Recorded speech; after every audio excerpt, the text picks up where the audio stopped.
நுண்ணறிவு தொடர்பான மற்றும் ஒரு காணொலியூடாக உங்களை சந்திப்பதில் மகிழ்ச்சி. இன்றைய தினமும் ஒரு முக்கியமான நுண்ணறிவு வினா வினவப்பட்டுள்ளது. இதற்கான விடையை தயவு செய்து காமெண்ட்ஸ் பகுதியிலூடாக அறிந்தாருங்கள். என்னுடைய காணொலிகள் உங்களுக்கு பிடித்திருந்தால் உங்களுடைய நண்பர்களுக்கும் இது பற்றி அறிய கொடுங்கள், அல்லது உங்களுடைய முகப்புத்தகத்தில் இதனை ஷேர் செய்வதனூடாக அவர்களும் பிரயோசனம் அடையக்கூடியதாக இருக்கும். என்னுடைய காணொலிகளில் ஏதேனும் மாற்றங்கள் செய்ய வேண்டியிருப்பின் தயவு செய்து காமெண்ட்ஸ் பதிலூடாக உங்களுடைய கருத்துக்களை தெரிவித்துக் கொள்ளுங்கள். உங்களுடைய கருத்துக்களுக்கு ஏற்ப புதிய மாற்றங்களுடன் என்னுடைய காணொலி தொடர்ச்சியாக வெளியிடப்படும். சரி, கேள்விக்கு வருவோம். தளவாடி ஒன்றின் முன்னால் கடிகாரம் ஒன்று வைக்கப்பட்டுள்ளது. தளவாடி ஒன்றின் முன்னால் கடிகாரம் ஒன்று வைக்கப்பட்டுள்ளது. அதன் போது தளவாடியில் நேரம் என்னவாக காட்டும்? தளவாடி என்பது முகம் பார்க்கும் கண்ணாடி என எடுத்துக்கொள்வோம். அந்த முகம் பார்க்கும் கண்ணாடியில்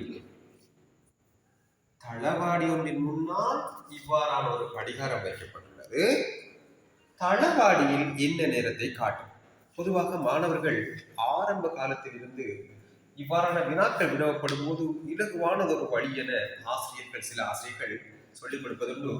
இந்த பேப்பரை இவ்வாறு புரட்டி பார்க்கும்போது தெரிகின்ற நேரம்தான் தளவாடியில் தெரியக்கூடிய நேரமாக இருக்கும் என கூறுவது. அது பிழையல்ல, சரி. இருந்த போதிலும் அது தேவையற்ற நேரத்தை நமக்கு எடுத்துக்கொள்வதன் ஊடாக நம்முடைய விடைகளில் அல்லது நாம் பெறுகின்ற புள்ளிகளில் தாக்கம் செலுத்தும். எனவே இவ்வாறான வினாக்கள் வினவப்படும் போது நீங்கள் எவ்வாறு இலகுவாக விடைகளை தெரிந்து கொள்ளலாம் என்பதை பார்ப்போம். இவ்வாறு தளவாடி ஒன்றில் நேரங்களை வினவும் நீங்கள் இங்கு கடிகாரத்தில் தரப்படுகின்ற நேரத்தை மிகவும் சரியாக குறித்துக் கொள்ளுங்கள்.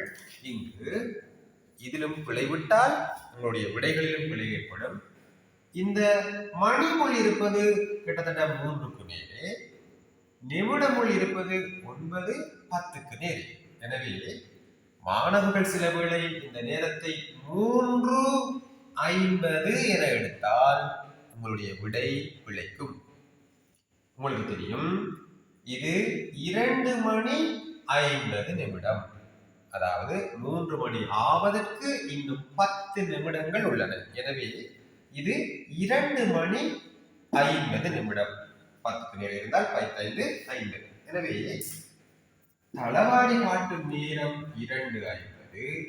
இந்த நேரத்தை நீங்கள் 12 மணியில் இருந்து கழித்துக் கொள்ள வேண்டும். இந்த 12 மணியை நீங்கள் இவ்வாறே கழிக்காமல் 11:60 என்கின்ற நேரத்தில் இருந்து இலகுவாக கழித்துக் கொள்ளலாம். 60 கடன் வாங்க வேண்டிய எந்த அவசியமும் ஏற்படாது.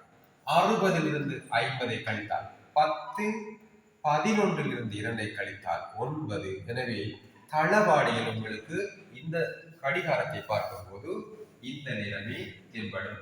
எனவே விரைவாக நீங்கள் இந்த வினாவை செய்வதற்கு எந்த நேரம் தந்தாலும் தரப்படுகின்ற நேரத்தை 11:60 என்கின்ற நேரத்தில் இருந்து கழித்து விடைகளை பெற்றுக் கொள்ளுங்கள்.